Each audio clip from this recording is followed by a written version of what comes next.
Social media is very popular in today's world of technology.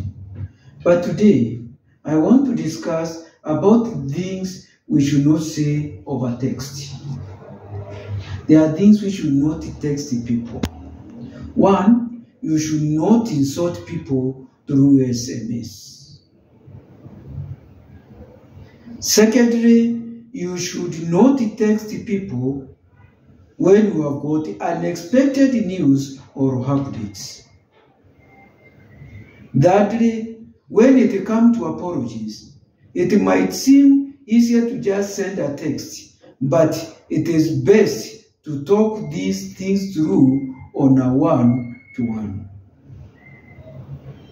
Fourth, secrets. Don't risk the wrong person seeing it. Don't send SMS your secrets. It is a risk. Fifth, breakups.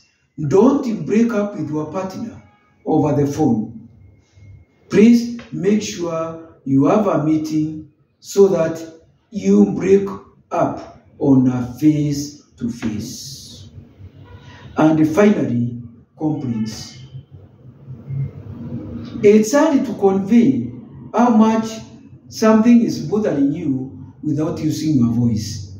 So please, in case there is something bothering you, make sure you meet the person and you talk it over, and then probably a solution will be found rather than sending unnecessary messages complaining.